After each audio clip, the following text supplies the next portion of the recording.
Saludos, muy buenas noches, sean todos bienvenidos y bienvenidas, como no, un programa más de Más que Política, el debate. Acercarle a ustedes y poner sobre la mesa temas de actualidad es nuestro objetivo todos los miércoles a partir de las 9 de la noche en riguroso directo en esta casa, en Canal 4 TV. Hoy vamos a hablar, por supuesto, porque hoy, 25 de noviembre, Día Internacional de la Eliminación de la Violencia contra la Mujer. Y es uno de los temas que vamos a tocar en esta mesa y vamos a analizar profundamente. Y para ello tenemos como invitada e invitado en esta mesa de debate a doña Isabel Guerra. Muy buenas noches. Hola, buenas noches. ¿Cómo estamos, doña Isabel? Bien, de reivindicación, de día de reivindicación. Y una más noche que nunca. De lluvia. Y lluvia, porque el camino llovía y de lo lindo. Es bueno que llueva. Estamos deseando que llueva para que se llene y tener agua, que las medianías y el norte estamos casi con la lengua afuera, esperando que llueva como agüita de mayo. Sobre todo cuando se nos acerca este tiempo de Navidad, pues Además, el frío, sí. Ya que no tenemos nieve, bueno, en la cumbre. No sé si este año vamos a tener Navidad. Bueno, Alguien nos la robó. El espíritu de la Navidad no nos lo van a robar nadie, pero eso sí, una Navidad segura y en familia. Sí, eso sí. También nos acompaña don Jonay López. Muy buenas noches. Buenas noches, Paco. ¿Cómo estamos, don Jonay? Bueno, en casa una vez más. Para mí estar aquí es estar en casa, encima acompañado en este caso con Isabel, que no habíamos tenido la oportunidad, y para tocar un tema que yo creo que en el día de hoy personas que vivimos y que han vivido la lucha por la igualdad y en contra de la violencia de género, pues lo llevamos muy adentro. Y don Jonay López, que entre otras áreas lleva el área de igualdad del Ayuntamiento de Telde. Sí, correcto. Mire que ya hemos evolucionado, doña Isabel. Pues sí, afortunadamente. Tenemos sí. hombres al frente del área de igualdad, que siempre antes era el área de las mujeres, yo no sé. Sí, se cambió la nomenclatura. Los inicios fueron el área de la mujer o la consejería de la mujer, porque por primera vez había algo que empezaba a florecer, todo el tema de la igualdad de oportunidad, el feminismo se hacía fuerte y eso consolidó también el ámbito del poder, ¿no? Y bueno, automáticamente hubo una conciencia también en las propias administraciones locales de que tenían que tomar partido por crear un área de la mujer. Luego eso, pues bueno, con el tiempo, fue una semilla yo creo que bastante productiva, con el tiempo se convirtió en el área de igualdad un poco para aquello de la igualdad de oportunidades entre hombres y mujeres, ¿no? Y bueno, hoy la lleva tanto un hombre como una mujer, creo que también la llevaba Gregorio en su momento, ¿verdad? Y bueno, sí, lo importante es la concienciación, la sensibilización y además también porque quita el estigma de que esto es solo una cosa de mujeres. La igualdad es una cuestión de... Y es grato, ¿no? Porque haciendo política desde un área como igualdad y haciéndola un hombre, pues ahí es donde podemos palpar y esa conciencia, ¿no?, de una sociedad igualitaria. Sí, quita el estigma, sobre todo que no, antes estaba que vinculado. No le pongamos etiqueta. Eso son cosas de mujeres. Eso es cosas de mujeres. Ahí es donde voy. Entonces, ese estigma lo quitamos, lo sustituimos por bueno, pues la igualdad de oportunidades entre hombres y mujeres, y hay que hacer muchísima tarea en los planes de igualdad municipales, donde una de las reivindicaciones que tenemos desde lo municipal es la conciliación de la vida familiar y laboral, y algo que luchamos conjuntamente, que es la lucha contra la violencia de género en cualquiera de sus tipos, sea psicológica, y para eso están las oficinas de información y asesoramiento a la mujer, donde está el psicólogo, la psicóloga, está el abogado o la abogada, está una persona que te ayuda a tramitar toda la documentación que tienes que hacer cuando inicias un proceso y un protocolo antiviolencia de género. Pues don Jonay, teniéndolo como concejal de igualdad, ¿cómo se ha llevado hoy los diferentes actos, hombre, con este algo inusual o anormal con este COVID que tenemos? Bueno, primero que nada reiterar lo que acaba de decir Isabel. Para mí es todo un orgullo representar a la ciudad de Telde y representar a una concejalía que defiende el empoderamiento de la mujer, la visibilidad de la mujer y esa lucha por esta lacra social. Somos personas y todos y todas tenemos que defender a la mujer, seamos hombres, seamos mujeres. Por lo tanto, hablamos de una obligación que como ciudadano que me ha tocado y como representante institucional.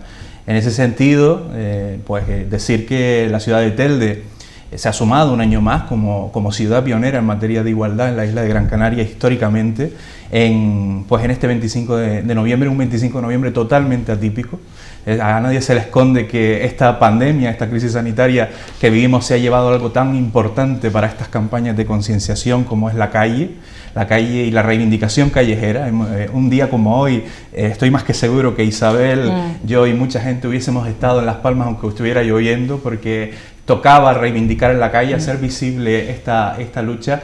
Y sí es verdad que este 25 de noviembre se nos ha quitado esa voz en la calle, pero las instituciones locales, que son al fin y al cabo la puerta de entrada, quien tratamos con las mujeres víctimas de violencia de género y quien hemos vivido esa pandemia también, que es la violencia de género, hemos tenido que reconfigurar nuestras campañas, hacerlas más sensibles, hacerlas más visibles a través de las redes sociales, que es el mecanismo más fácil en este momento para llegar a toda la ciudadanía, pero también a través de trabajos de prevención en centros educativos, para no quitar esa estela, esa píldora de prevención, de detección de micromachismos que estamos viendo en los centros educativos, y muchísimas otras actividades de visibilidad, como encender edificios con el color lila que corresponde durante esta semana, y un sinfín de acciones que durarán pues hasta el día 18 de diciembre y que comenzaron el pasado 20 con esta campaña que la llevamos con orgullo, que se llama Una lucha a flor de piel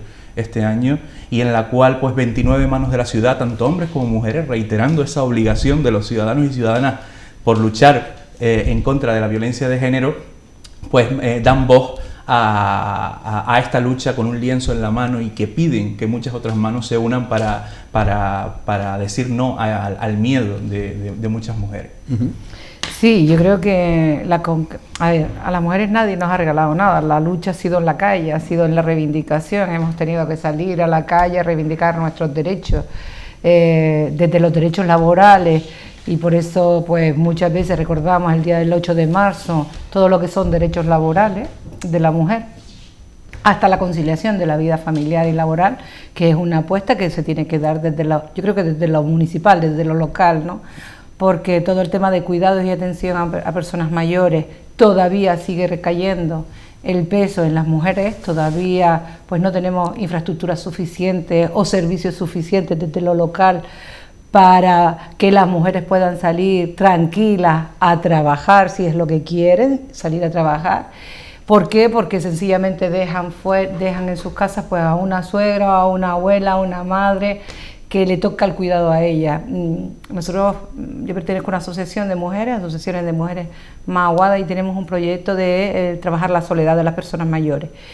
Y casualmente ayer me encontré con una chica y dice, oye, ¿con qué tranquilidad me quedo? Porque yo me salgo a trabajar y dejo a mi madre sola. Encima tiene episodios de epilepsia y yo me voy a trabajar sobresaltada porque no tengo a nadie. Mi madre no es dependiente, pero sí le puede pasar cualquier tipo de estas cosas. Entonces me voy tranquila sabiendo que hay una persona que está allí pues hablándole, acompañándole, porque la soledad es muy fastidiada, la soledad no deseada, que es algo que tendremos que trabajar en el futuro también. Pero lo que digo es que la tarea de cuidado y atención a las personas dependientes, inclusive a los niños y a las niñas, generalmente viene todavía, igual que las tareas del hogar, todavía el reparto de tareas no es corresponsable, ¿no? No se tiene la corresponsabilidad para que ambos sexos la asuman por igual. Por lo tanto, ese es un trabajo que hay que hacer desde lo municipal, está muy justificado todo el tema de las escuelas infantiles, la residencia de mayores, la teleasistencia, todo eso incluso descarga a muchísimas mujeres que tienen pues la doble carga laboral, ¿no? Al final, que llegas del trabajo y llegas a casa a trabajar mucho más, ¿no?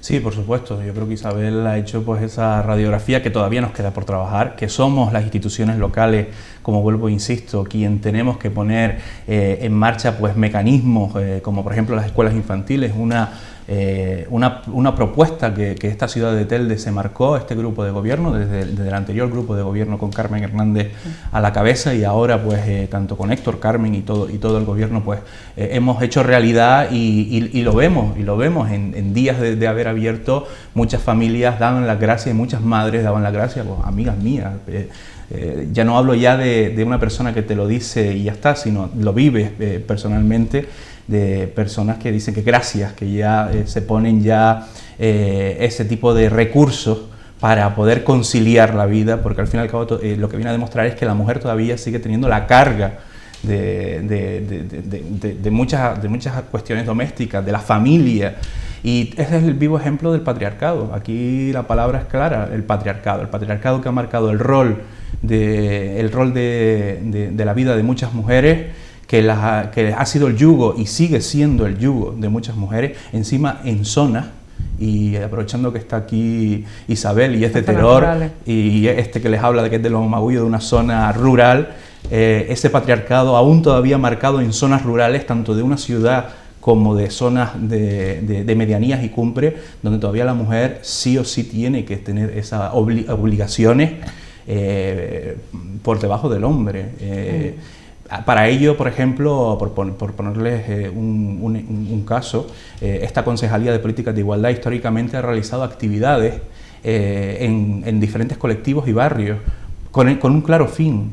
Si bien pueden ser actividades tanto de costura, corte y confección, yoga, no es lo que se haga, no es dar una puntada con una aguja, es que salgan las mujeres de su casa a realizar las actividades, a que compartan con otras mujeres, a que por un momento dejen esas obligaciones y puedan empoderarse hablando y compartiendo en los locales sociales.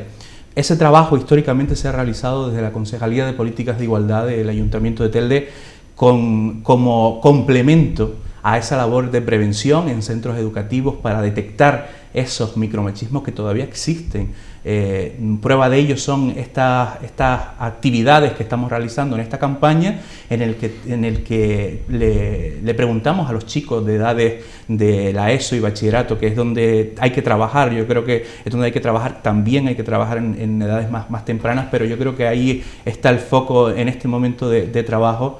Si a través de las redes sociales controlan, se hacen perfiles falsos, y todo ese anagrama de acciones que suelen realizar, y todos levantan la mano. Es muy triste que todavía veamos en los centros educativos ese tipo de cuestiones, o que una alumna, cuando acabe esa charla, se pueda acercar a nuestras monitoras a preguntarle una cuestión desde la vergüenza, si en realidad debe hablar esto con su pareja, si desde la concejalía creemos, buscando el asesoramiento, si creemos que está sufriendo violencia de género y no lo reconoce, esa violencia escondida. Eso lo vivimos en esta ciudad, en esta isla, y tenemos muchísimo trabajo que realizar en esas desigualdades que ha dicho Isabel. Sí, yo creo que la forma más brutal que existe de la desigualdad es la violencia contra las mujeres, en todos los sentidos, la violencia sexual, la prostitución. Nosotros también la consideramos, las feministas, la explotación sexual en sí es violencia, ¿no? Porque no es algo impuesto, ¿no? Aunque le diga que es el oficio más antiguo del mundo, ¿no? La prostitución, bajo nuestro punto de vista, es esclavitud, es una esclavitud del siglo XXI, que no está formalizada de manera institucional, pero se hace el visto bueno con ella. De alguna manera se sabe dónde está, y al final se atiende generalmente o se va en contra de la mujer prostituida más que del prostituyente, ¿no? No se pone el foco en el prostituyente para que deje de hacer esas prácticas, ¿no? En cualquier caso, utilizando el cuerpo de las mujeres como si fuera de comprar y tuviera un precio, ¿no? Cosificándola también incluso. Por lo tanto, la violencia tiene diferentes variantes, desde la violencia psicológica, ¿no? Que es una parte que yo trabajo también, incluso en la consulta, ¿no? De mujeres, y lo acaba de decir el compañero, mujeres que no saben que son víctimas de violencia de género, que te exponen una causística diciendo que se sienten mal, que se sienten abrumadas, que sienten ansiedad, que incluso sienten temor. Y una vez que le explicas que por lo que está contando es víctima de violencia de género, es cuando caen en la cuenta y dicen, pues yo no lo veía así, ¿no? Yo no tenía esa visión que tú tienes, sencillamente creí que eso era lo normal. Lo que pasa es que cada día me siento peor, cada día siento que mi autoestima está más baja, cada día pienso que no sé hacer las cosas, que no llego. siento ansiedad, siento depresión, siento tristeza, no sé cómo salir de esto, ¿no? Y cuando empezamos a indagar, no siempre es así, pero cuando empezamos a indagar nos damos cuenta que puede ser una víctima de violencia de género, de manera que el comportamiento, la violencia se ejerce en lo psicológico, ¿no? Que es más sutil.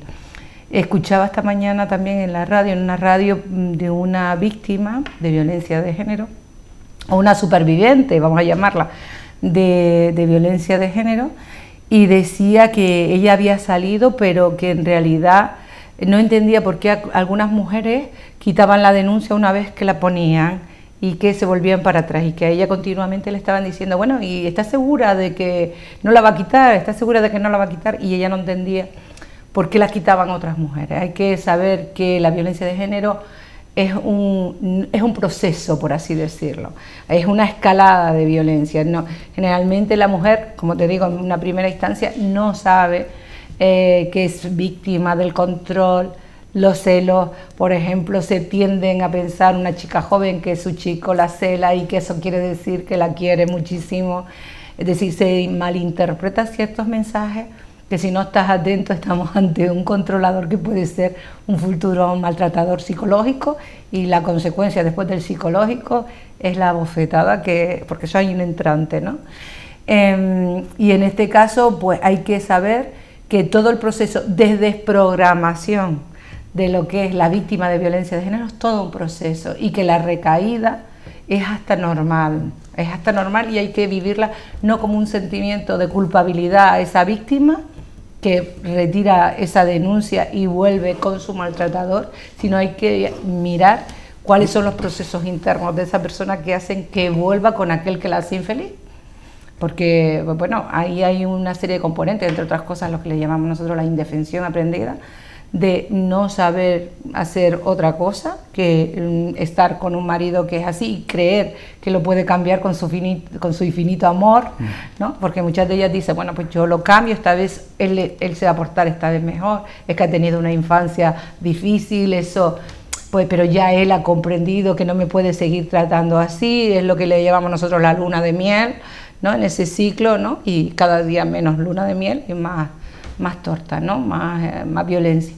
Todo un proceso donde nosotros los psicólogos decimos que no podemos culpabilizar otra vez a la mujer por sencillamente quitar una denuncia, porque sencillamente es que realmente no está desprogramada de todo lo que es la situación de violencia de género. Sí.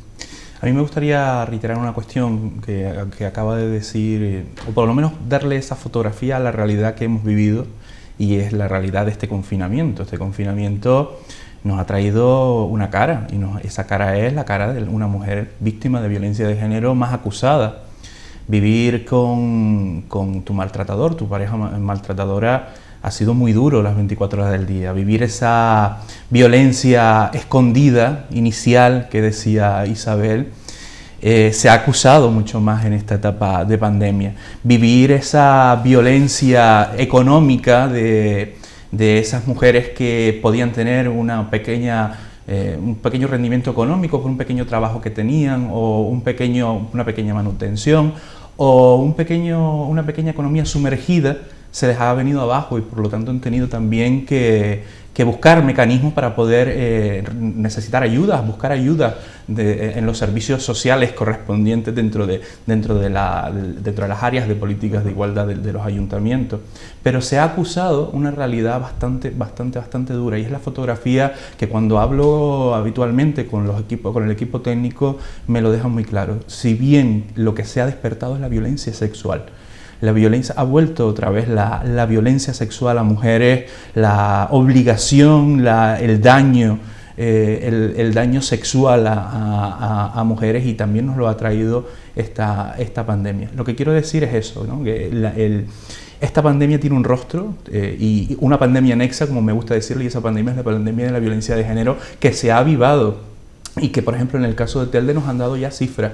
Si el año pasado hablábamos en torno a este mes de en torno a 550 mujeres atendidas por parte de los servicios de psicología jurídica y social del Centro de Atención a Mujeres Víctimas de Violencia de Género de la Concejalía, estamos hablando ya de que estamos en torno a 660, casi 700 mujeres en lo que va de año. Duplicamos el trámite de ayuda de emergencia social a mujeres, el trámite de teleasistencia, todos esos mecanismos que tanto la concejalía como otras instituciones tienen que poner en marcha para bloquear esa vulnerabilidad de muchas mujeres que se han visto afectadas por esta situación de pandemia.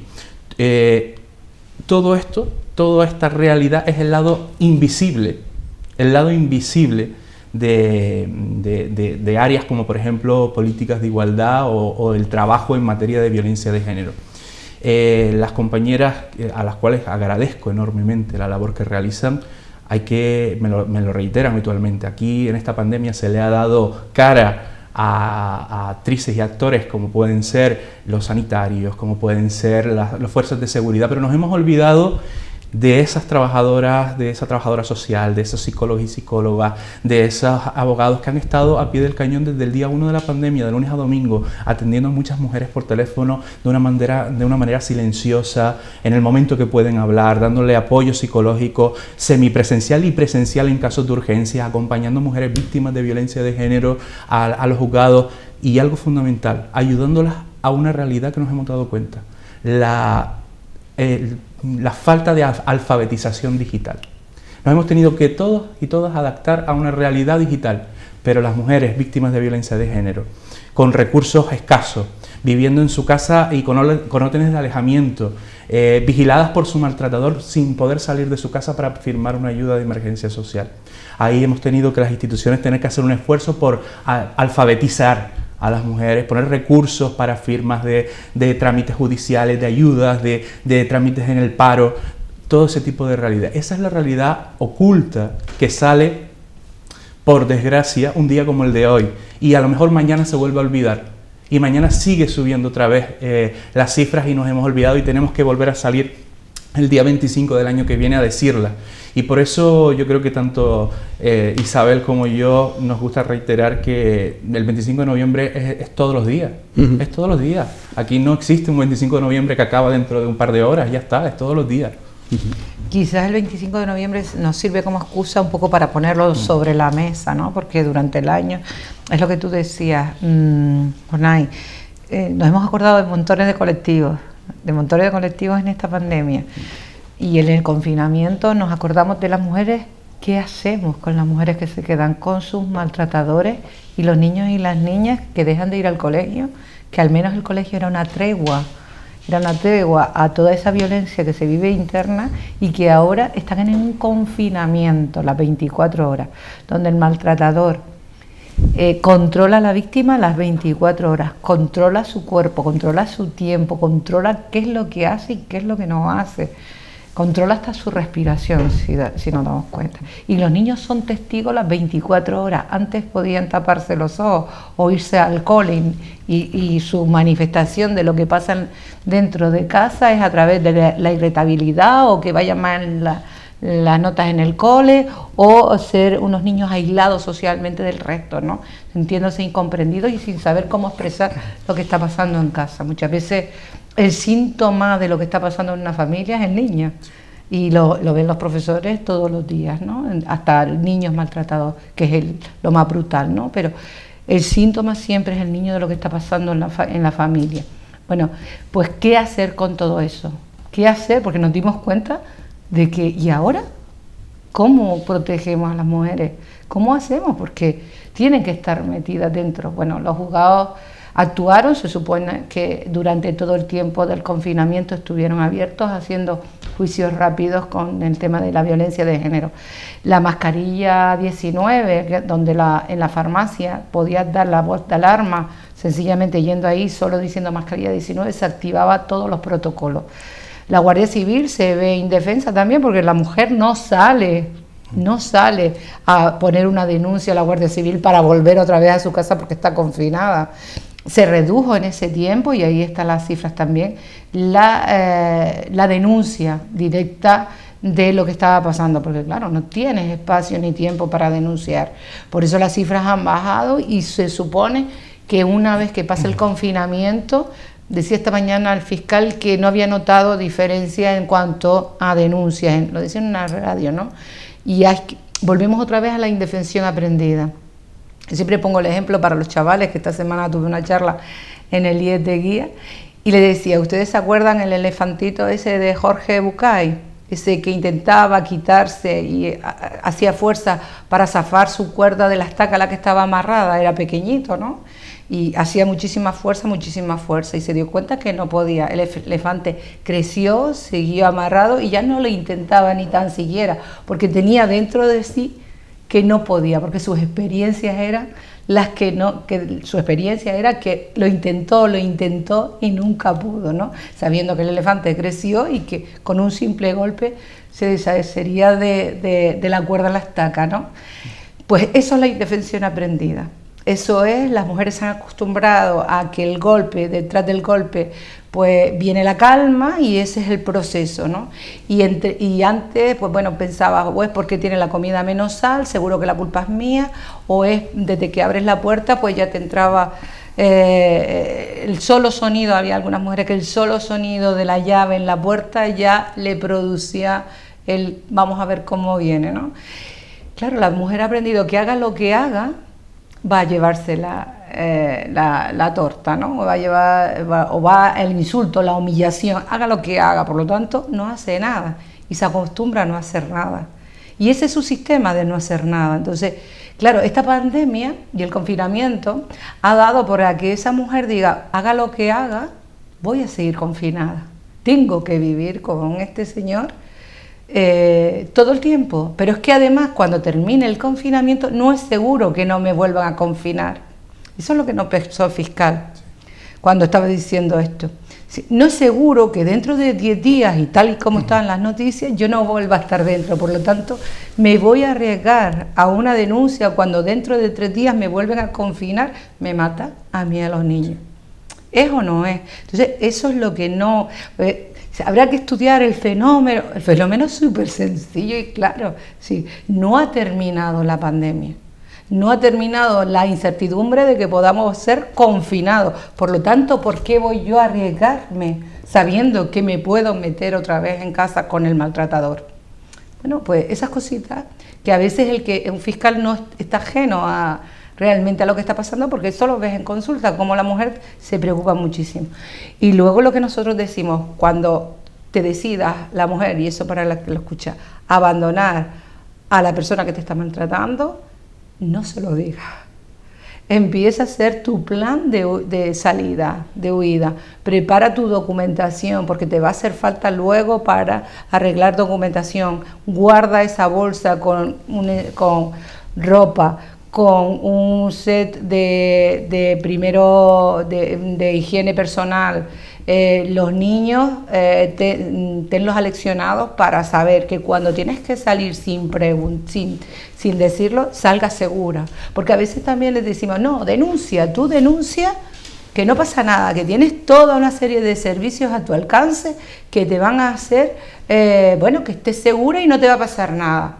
No es verdad, si no tenemos asegurado al 100%.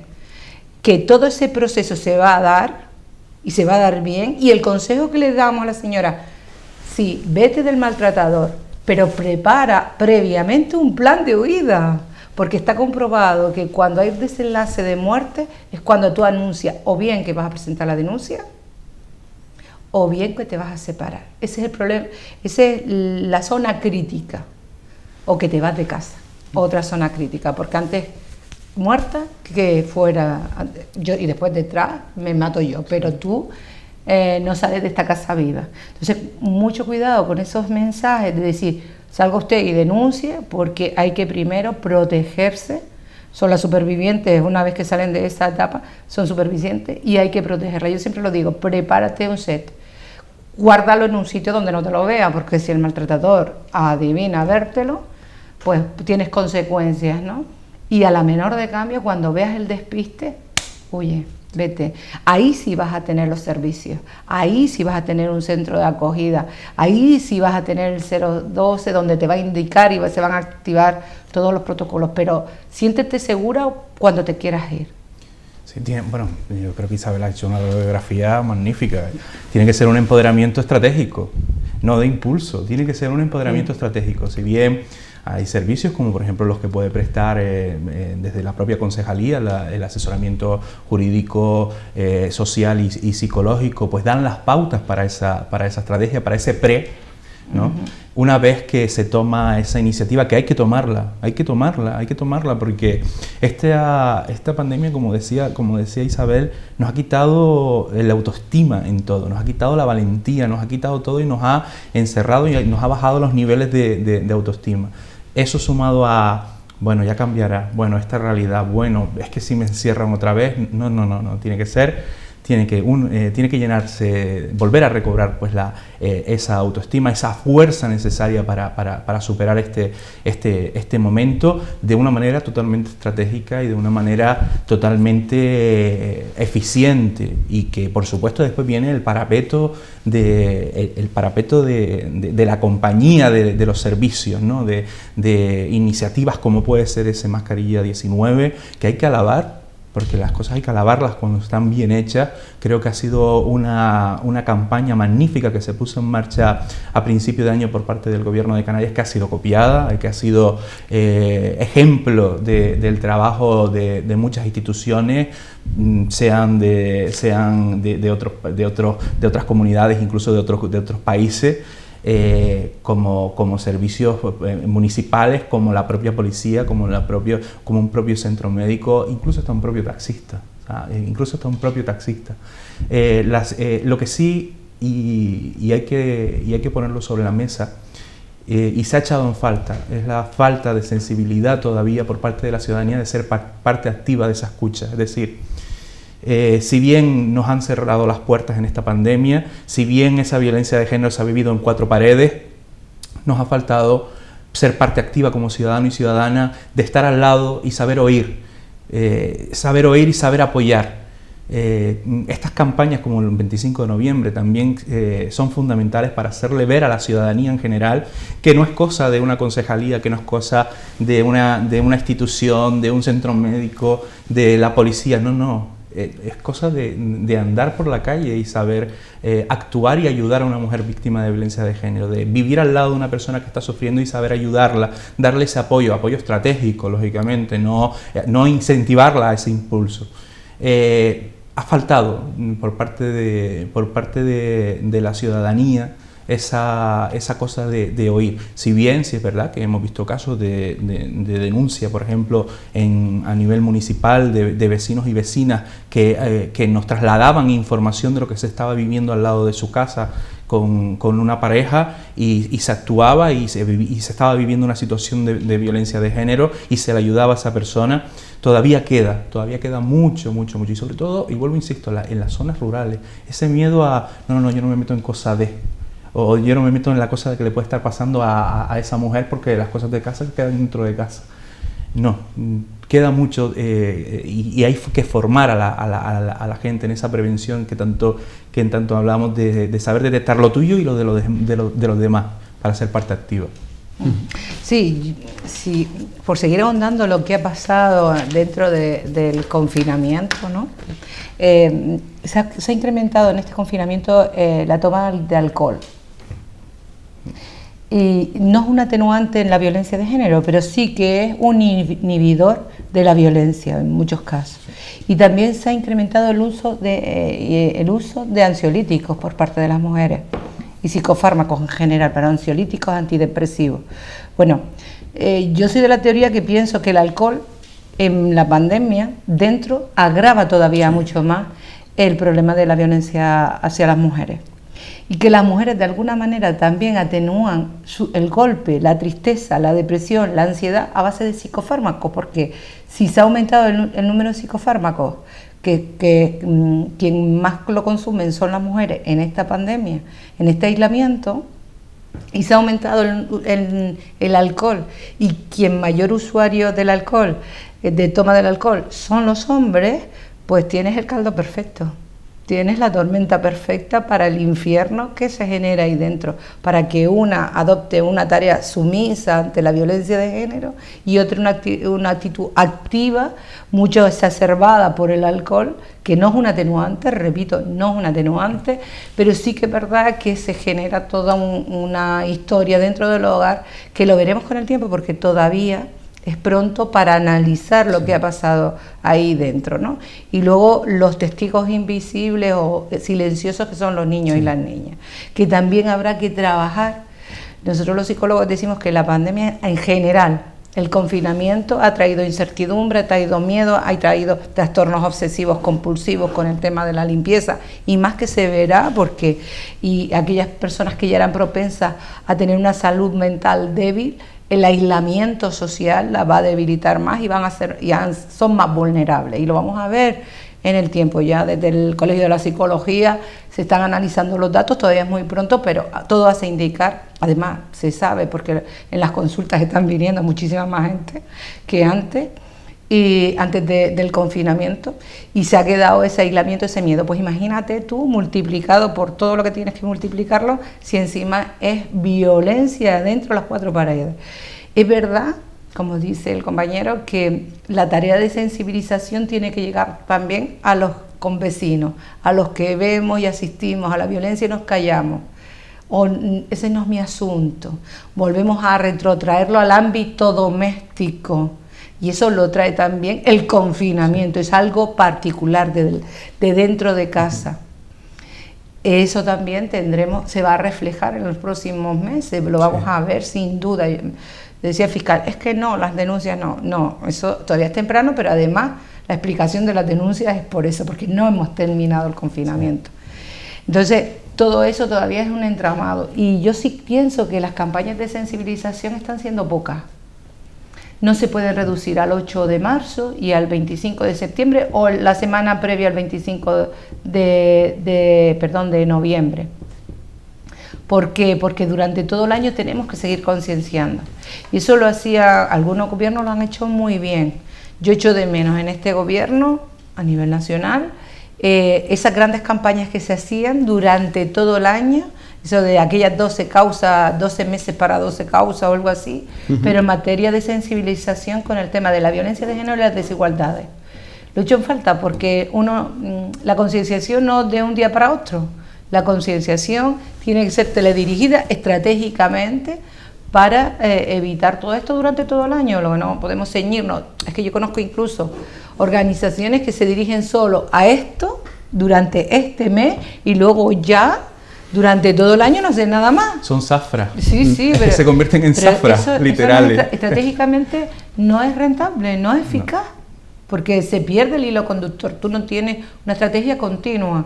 Y en materia de violencia de género, de sensibilización, de atajar el tema desde los colegios, desde los institutos, tiene que ser continuo.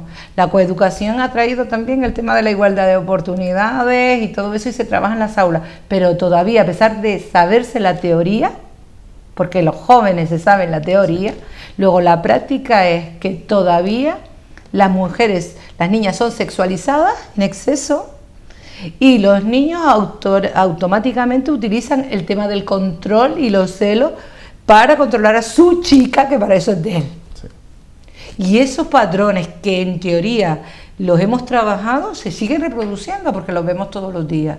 Desde la cosificación de las chiquillas o de cómo ponen sus cuerpos sexuales como un reclamo, como si no fueran sino eso, un reclamo, hasta aquellos consumidores que reclaman eso, ¿no? Entonces, todo eso hay que trabajarlo también en las aulas, independientemente del control, internet que ha venido para quedarse, pero también tiene una perversión absoluta porque da anonimato a ciertos pedófilos que actúan en las redes de manera camuflada. También el tema de la violencia se camufla, y también la exposición, la prostitución también está en las redes, y el uso de la pornografía, que cada día es más fácil el acceso a un chaval a la pornografía, que no enseña nada real, sino todo imaginario, pero que utiliza la violencia, y especialmente contra las mujeres, y que eso es algo que lo viven como natural, y como si fuera las relaciones sexuales fueran naturales. Sí. Nos vamos a ir a unos minutos de publicidad y a la vuelta seguimos con ustedes compartiendo este tiempo de Más que Política, el debate político.